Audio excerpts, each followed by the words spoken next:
Hey guys, it's been quite a long time actually.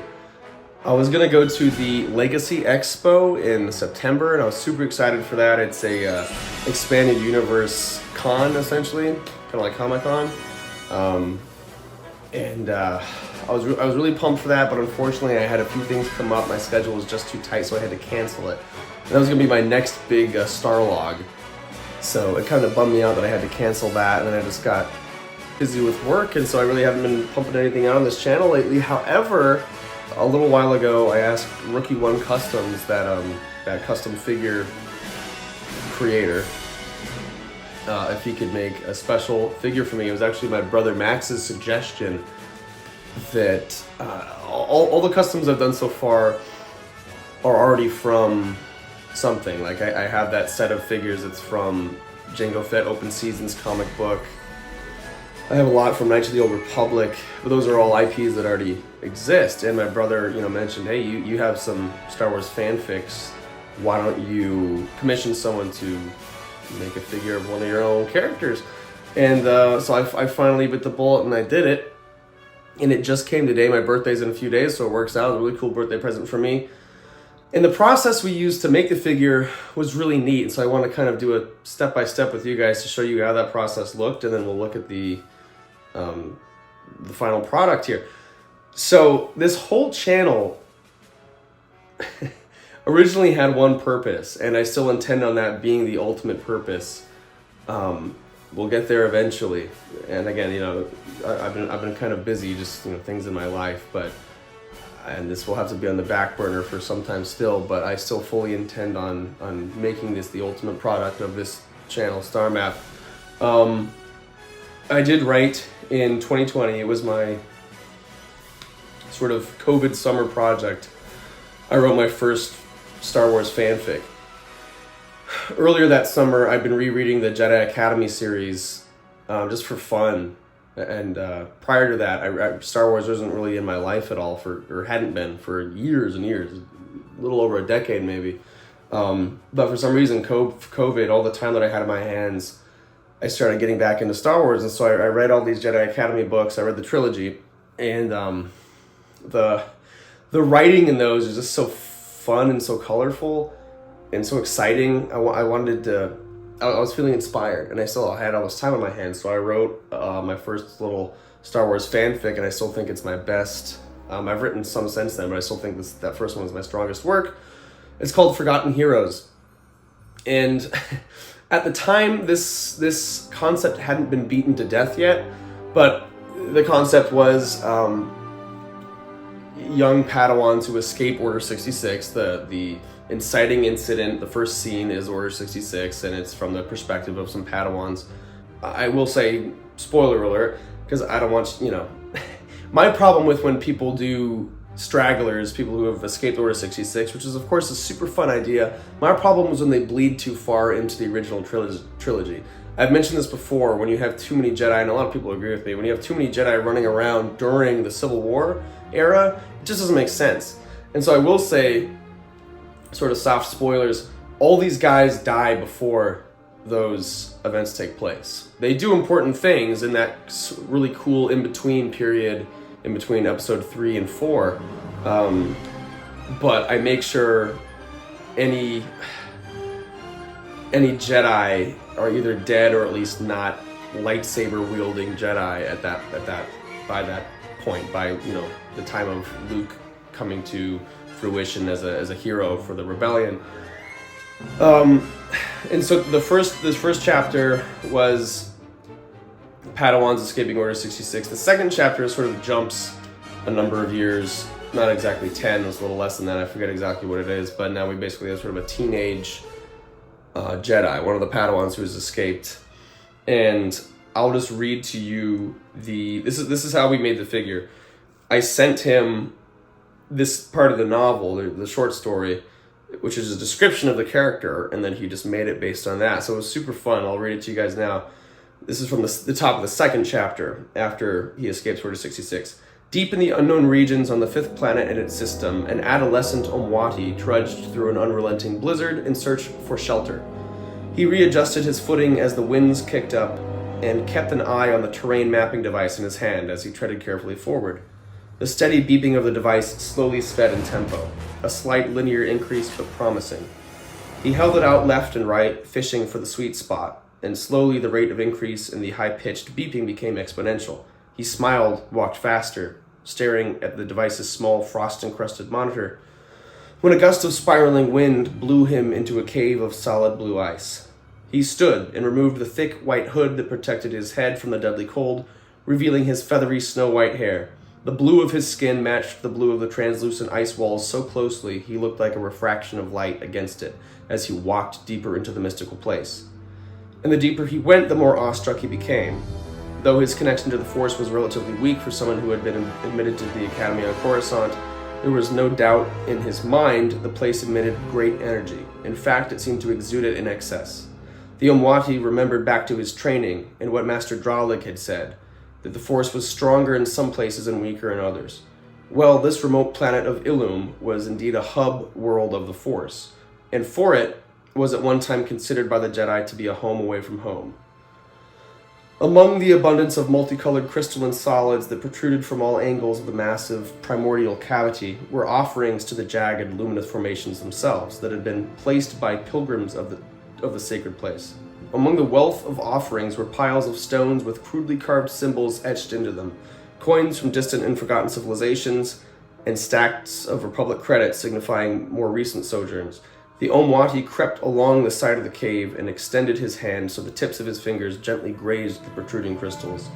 Upon the quick and fleeting contact, some caused him pain like a sudden piercing headache, others called to him, palpating his very mind and warping his perception of reality to something akin to a dream. Among the glints of greens, blues, and purples was a brilliant golden crystal that shined like the Naboo sun. Staring into it conjured up the oldest memories he'd forgotten he had. Not specific instances of things, but vague recollections of when the brilliance and warmth of the sun was still novel, inspiriting, and soothing all at once. He grabbed it slowly and carefully. The more he tightened his grip, the more he felt the unyielding, bitter chill of the crystal pierce through his thick gloves and sting his fingers. He laid a thick woolen mat on the flattest ground in the cave he could find and sat down cross-legged, closed his eyes, and meditated in the place for hours, thinking of as little as he could to make way for the pure, whirling current of the Force. When the cold finally woke his motionless body from his trance, he unwrapped the velvet cloth that revealed dozens of small, highly specified metal parts that would make up the hilt of a lightsaber. Steadily he crafted it, making sure to keep the golden crystal and upper focus crystal in place as he followed the blueprints he'd conjured from memory when studying so intently at the archives. After tightening a few of the joints under the activation switch and sliding the thin golden metal flap over the exposed wires, he ignited the elegant tool. He felt the sudden force of the magical blade push against him, and he gripped the hilt tighter in response as the rod of light extended. The brilliant golden glow filled the cave, and the abundance of crystals around him seemed to dance as he moved the laser sword slowly and respectfully, getting a feel for its weight. Upon exiting the cave, he was met with the same relentless blizzard that had become even more furious, to the point he couldn't even see his own feet. He wandered forward, keeping the light of his newly constructed lightsaber close in front of him, having it act as a torch.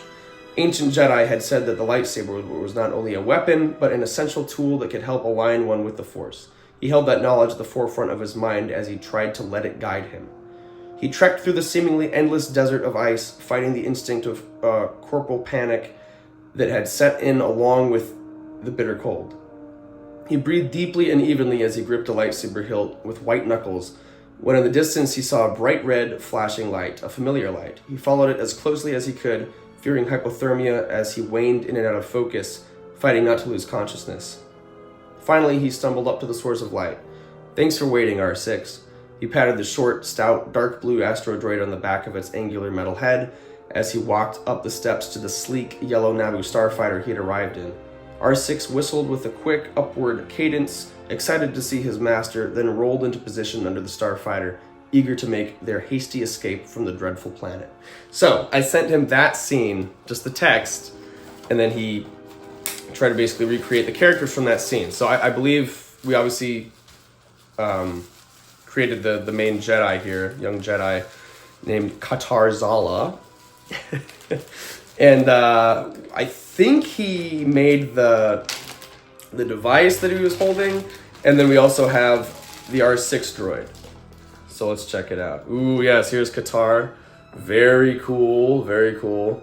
So he's an Omwati. Omwati are in the Jedi Academy story. The what is it? The woman who, one of the women who helps build the Death Star is an Omwati, and she ends up like going out with Wedge Antilles or something like that. I remember thinking the race was cool. So my concept for this guy, he's kind of like Asian coded.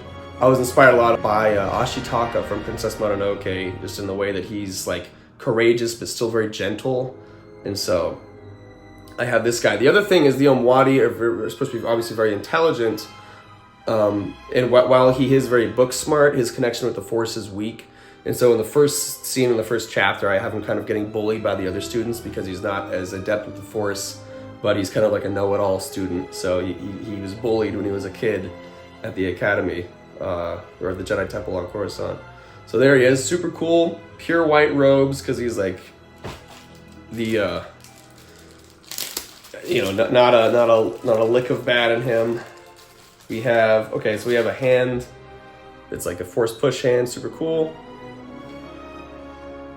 We have the device. He's using to find his way back to his ship. And then we have the golden lightsaber. It's orange, but gold is, I think, orange is actually what I asked him to make it. Because that's kind of what I imagined it being, like a deep gold, quote unquote, like a setting sun.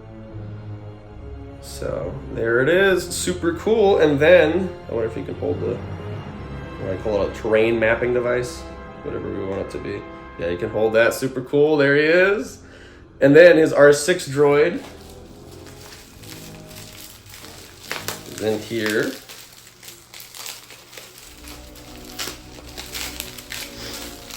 And I gotta get back on this. This thing is finished. You can read it now. I might put a link to the story.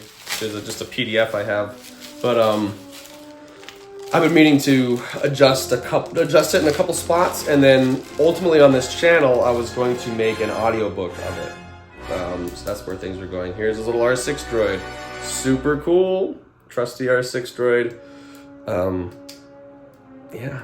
So there they are.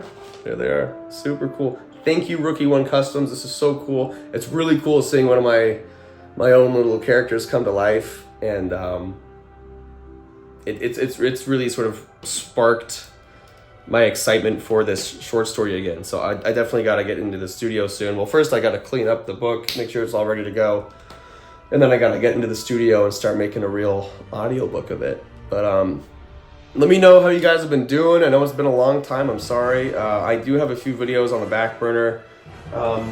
It's not here right now, but I've been reading the Foundation novels, and I've been making a lot of comparisons from Foundation to Star Wars. My hypothesis is that George pulled a lot from Foundation, and we don't really talk about that. A lot of people, make the relationship with Dune and Star Wars, that's also correct and very clear, but Foundation is so old, and it's from like 1950, I think the first one was published.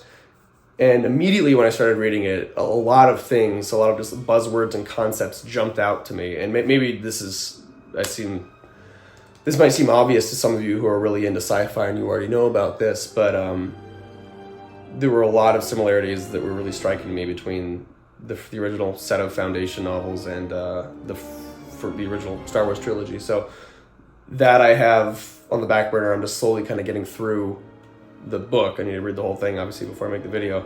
And then I have a few more videos on the horizon. But yeah, ultimately, the Star Map channel is just going to be home to my my audiobook for this story. And I do have other stories on the horizon. One that not all of them will necessarily be audiobooks. There's one that I hope would be a comic book, actually, at some point. So I'd have to obviously team up with an artist for that. But this is really cool, and this is kind of keeping me inspired. So I'll have to make it my goal I'll fix all the text, and once the text is ready to be recorded and finalized, then maybe I'll commission an additional figure from the same story to keep the spark alive. But yeah, super cool, Rookie One Customs. Thank you so much, dude. And and I'll see you guys soon. I might stream on this channel as well. Let me know if you think that'd be something you'd want to see.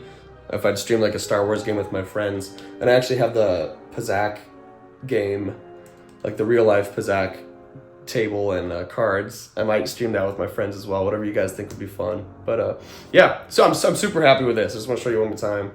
Very cool. I know it doesn't mean a lot to you probably, but it will once the audiobook is out. I think you'll vibe with it. So thank you again, Rookie One Customs. I'll put his Instagram down in the description there so you can check out his incredible work, and see you guys around.